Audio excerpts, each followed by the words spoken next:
नमस्ते रुद्रमन्यव उतोत इषवे नमः नमस्ते अस्तु धन्वने बाहुभ्यामुत ते नमः यात इषुः शिवतमा शिवम् बभूव ते धनुः शिवा शरव्यायातवतया नो रुद्रमृडया या ते रुद्रशिवा तनूरघोरा पापकाशिनी तया नस्तनुवाशन्तमया गिरिशन्ताभिचाकशीः यामिषुम् गिरिशन्तहस्ते बिभर्ष्यस्तवे शिवाङ्गिरित्रताम् कुरु माहि गुंसीः पुरुषम् जगत् शिवेन वचसा त्वा गिरिशाच्छावदामसि यथा नः सर्वमिज्जगदयक्ष्मगुम् सुमना असत् अध्यवोचदधिवक्ता प्रथमो दैव्योऽभिषक् अहीगुश्च सर्वान् जम्भयन् सर्वाश्च यातु धान्यः असौ यस्ताम्रो अरुण उत बभ्रुः सुमङ्गलः ये चेमागुम् रुद्रा अभितो दिक्षु श्रिता सहस्रशो वैशागुम् हेड ईमहे असव्योपसर्पति नीलग्रीवो विलोहितः उतैनम् गोपा अदृशन्नदृशन्नुदहार्यः उतैनम् विश्वा भूतानि सदृष्टो मृडयातिनः नमो अस्तु नीलग्रीवाय सहस्राक्षाय मीढुषे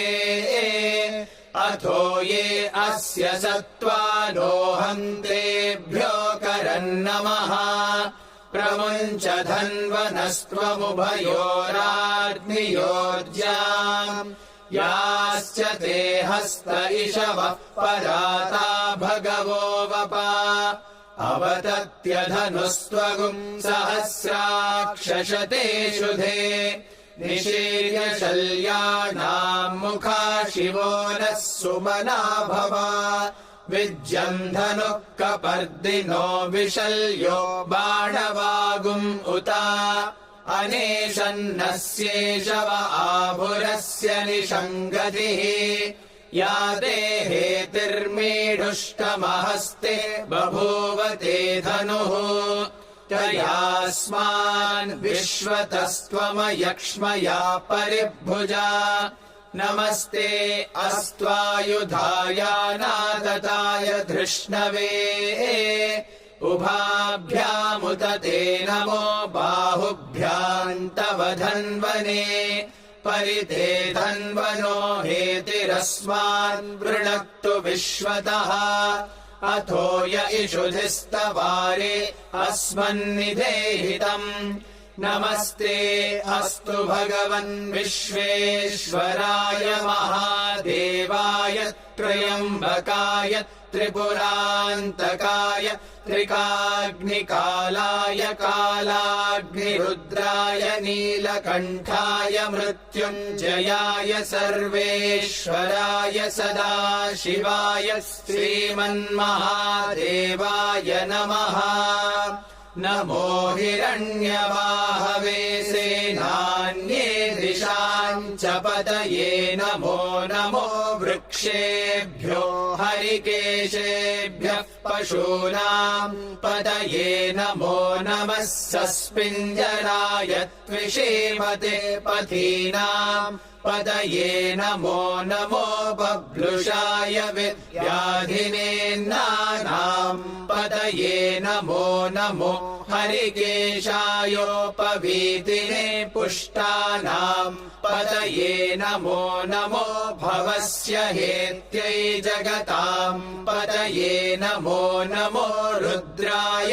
तथा विने क्षेत्राणाम् पतये नमो नमः सूताय हन्त्याय वनानाम् पतये नमो नमो रोहिताय लोहिताय स्थपतये वृक्षाणाम् पतये नमो नमो मन्त्रिणे वाणिजाय कक्षाणाम् पतये नमो नमो भुवन्तये वारिवस्कृताय औषधीनाम् पतये नमो नम उच्चैर्घोषाय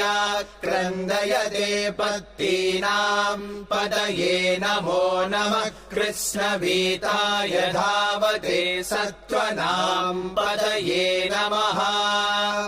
नमः सहमानाय निव्याधिन आव्याधिनीनाम् पतये नमो नमः ककुभाय निषङ्गिणे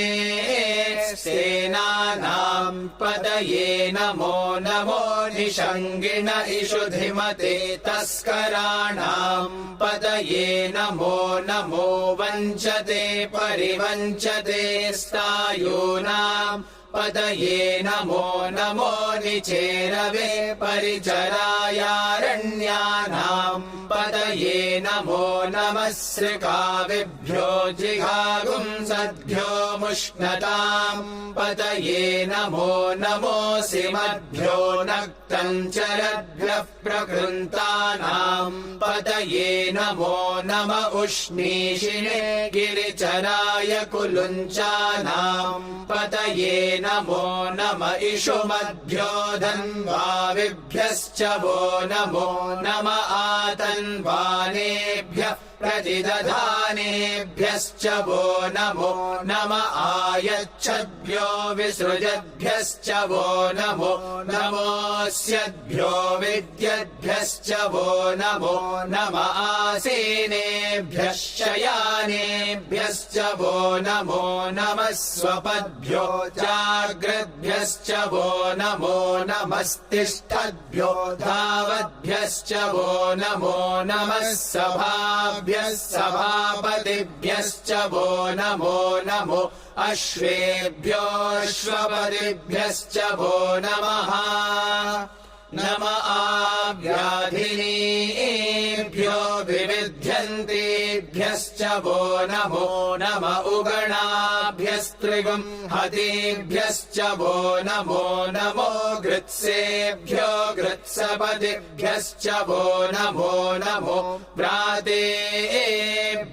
व्रातपतिभ्यश्च वो नमो नमो गणेभ्यो गणपतिभ्यश्च वो नमो नमो विरूपेभ्यो विश्वरूपेभ्यश्च वो नमो नमो महद्भ्यः क्षुल्लकेभ्यश्च वो नमो नमो रतिभ्यो रथेभ्यश्च वो नमो नमो रथेभ्यो रथपतिभ्यश्च वो नमो नमः सेनाभ्यः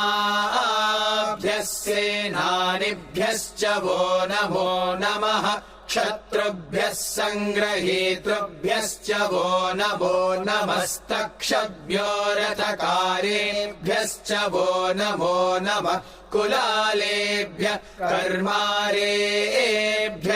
वो नमो नमः पुञ्जिष्टेभ्यो निषादेभ्यश्च वो नमो नम इषुकृद्भ्यो धन्वकृद्भ्यश्च वो नमो नमो मृगयुभ्यश्वनिभ्यश्च वो नमो नमश्वभ्यश्वपतिभ्यश्च वो नमः नमो भवाय च रुद्राय च नमः शर्वाय च पशुपतये च नमो नीलग्रीवाय च शितिकण्ठाय च नमः कपर्दिने च व्युक्तकेशाय च नमः सहस्राक्षाय च शतधन्वने च नमो गिरिशाय च शिपिविष्टाय च नमो मीढुष्टमाय चेषुमते च नमो ह्रस्वाय च वामनाय च नमो बृहते च वर्षीयसे च नमो वृद्धाय च संवृध्वने च नमो अग्र्याय च प्रथमाय च नमः आशवे चाजिराय च नमः शीघ्रियाय च शीघ्राय च नमः ऊर्म्याय चावस्वन्याय च नमः स्रोतस्याय च द्वीप्याय च नमो ज्येष्ठाय च कनिष्ठाय च नमः पूर्वजाय चापरजाय च नमो मध्यमाय चापगल्भाय च नमो जघन्याय च बुद्ध्याय च नमः सोऽभ्याय च प्रतिसर्याय च नमो याम्याय च क्षेम्याय च नम उर्वर्याय च खल्याय च नमः श्लोक्याय चावसान्याय च नमो वन्याय च कक्ष्याय च नमः श्रवाय च प्रतिश्रवाय च नमः आशुषेणाय चाशुरथाय च नमः शूराय चावभिन्दते च नमो वर्मिणे च वरूथिने च नमो बिल्मिने च कवचिने च नमः श्रुताय च श्रुतसेनाय च नमो दुन्दुभ्याय चाहनन्याय च नमो धृष्णवे च प्रमृषाय च नमो दूताय च प्रहिताय च नमो निषङ्गिणे चेषु धिमते च नमस्तीक्ष्णे शवे चायुधिने च नमः स्वायुधाय च सुधन्वने च नमः श्रुत्याय च पथ्याय च नमः काट्याय च नीप्याय च नमः सूद्याय च सरस्याय च नमो नाद्याय च वैशन्ताय च नमः कूप्याय चावट्याय च नमो वर्ष्याय चावर्ष्याय च नमो मेघ्याय च विद्युत्याय च नमः ईद्रियाय चातप्याय च नमो वात्याय च रेश्मियाय च नमो वास्तव्याय च वास्तुपाय च ॐ हर हर हर हर ॐ नमः सोमाय च रुद्राय च नमस्ताम्राय चारुणाय च नमः शङ्गाय च पशुपतये च नम उग्राय च भीमाय च नमो अग्रे वधाय च दूरे वधाय च नमो हन्त्रे च हनीयसे च नमो वृक्षेभ्यो हरिकेशेभ्यो नमस्ताराय नमः शम्भवे च मयो भवे च नमः शङ्कराय च मयस्कराय च नमः शिवाय च शिवतराय च नमस्तीर्थ्याय च कूल्याय च नमः पार्याय च वार्याय च नमः प्रतरणाय चोत्तरणाय च नम आतार्याय च लाद्याय च नमः षष्प्याय च भेन्याय च नमः सिकत्याय च प्रवाह्याय च नम इरिण्याय च प्रपथ्याय च नमः किगुंशिलाय च क्षयणाय च नमः कपर्दिने च पुलस्तये च नमो गोष्ठ्याय च गृह्याय च नमस्तल्प्याय च गेह्याय च नमः काट्याय च गह्वरेष्ठाय च नमो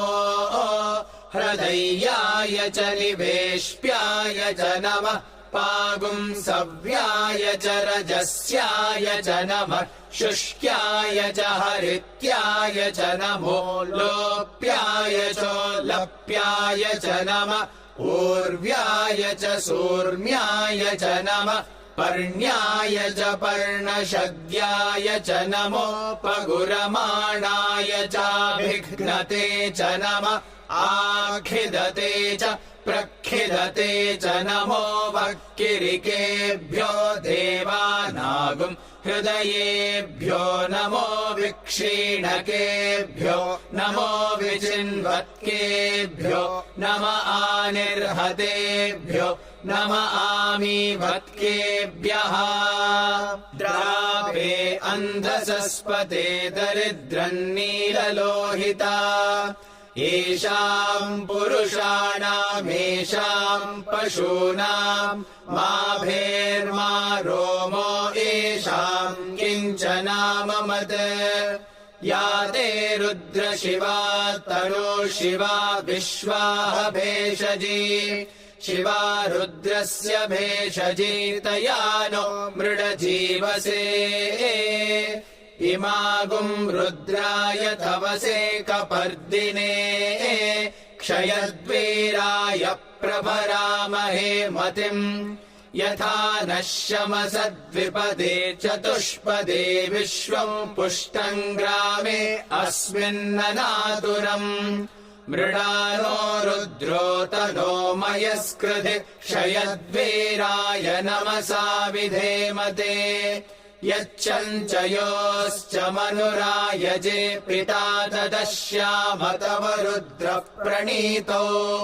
मानो महान्तमुतमानो अर्भकम् मान उक्षन्तमुतमान उक्षितम् मानो वधीः पितरम् मोत मातरम् प्रियामानस्तनुवो रुद्ररीरिषः मानस्तोकेतनये मान आयुषि मानो गोषु मानो अश्वेषु रीरिषः वीरान्मानो रुद्रभामितो वधीर्हविष्मन्तो नमसा विधेमते आरात्ते गोघ्न उत पूरुषग्ने क्षयद्वीराय सुम्नमस्मेते अस्तु रक्षा च नो अधि च देव ब्रूह्यदा च नः शर्म यच्च द्विबर्हाः सुहिश्रुतम् गर्तसदयुवानम् मृगन्न भीममुपहत्नुमुग्रम् मृडाचरित्रे रुद्रस्तवानो अन्यन्ते अस्मन्निवपन्तु सेनाः परिणो रुद्रस्य हेतिर्वृणक्तु परित्वेषस्य दुर्मतिरघायोः अवस्थिरा मघवद्भ्यस्तनुष्वमीढ्वस्तोकायतनयाय मृडया मीढुष्टमशिवतमशिवो नः सुमना भव परमे वृक्ष आयुधम् निधाय कृत्तिम् वसान आचर पिनाकम् बिभ्रदागहि विकिरित विलोहित नमस्ते अस्तु भगवः यास्ते सहस्रगुम् हेतयोऽन्यमस्मन्निवपन्तु ताः सहस्राणि सहस्रधा बाहुवोस्तव हेतयः तासामीशानो भगवः पराचीनामुखाकृधि सहस्राणि सहस्रशो ये रुद्रा अधिभूम्याम् तेषागुम् सहस्रयोजने वधन्वानि तन्मसि अस्मिन्महत्यर्णवेऽन्तरिक्षे भवा अधि नीलग्रीवाशितिकण्ठाः शर्वा अधः क्षमाचराः नीलग्रीवाशितिकण्ठादिवगुम् रुद्रा उपश्रिताः ये वृक्षेषु सस्पिञ्जरा नीलग्रीवा विलोहिताः ये भूतानामधिपतयो विशिखास कपर्दिनः ये अन्नेषु विविध्यन्ति पात्रेषु पिबतो जनान् ये पथाम् पतिरक्षय ऐलभृदायव्युधः ये तीर्थानि प्रचरन्ति शुकावन्तो निषङ्गिणः य एतावन्तश्च भूयागुंसश्च दिशो रुद्रावितस्थिरे तेषागुम् सहस्रयोजने वधन्वानि तन्मसि नमो रुद्रेभ्यो ये पृथिव्याम् येऽन्तरिक्षे ये दिवि येषामन्नम् वर्षम् वातो वर्षमिषवस्तेभ्यो 10 प्राचीर्दश दक्षिणादश प्रतीचीर्दशोदीचीर्दशोर्ध्वास्तेभ्यो नमस्ते नो मृडयन्तु ते यम् विष्मो यश्च नो द्वेष्टितम् भोजम्भे दधामि त्र्यम्बकम् यजामहे सुगन्धिम् पुष्टिवर्धनम् उर्वारुकमिव बन्धनान् मृत्योर्मुक्षीयमामृतात् यो रुद्रो अग्नौ यो अप्सु य ओषधीषु यो रुद्रो विश्वा भुवनाभिवेश तस्मै रुद्राय नमो अस्तु ये ते सहस्रमयुतम् पाशा मृत्यो मर्त्याय हन्तवे तान् यज्ञस्य मायया सर्वानवयजामहे मृत्यवे स्वाहा मृत्यवे स्वाहा प्राणानाम् ग्रन्थिरसि रुद्रो मा विशान्तकः तेनान्येनाप्यायस्व नमो रुद्राय विष्णवे मृत्युर्मे पाहि तमुष्टु हि यश्विषुः सुधन्वायो विश्वस्य क्षयति भेषजस्य यक्ष्मा महेशो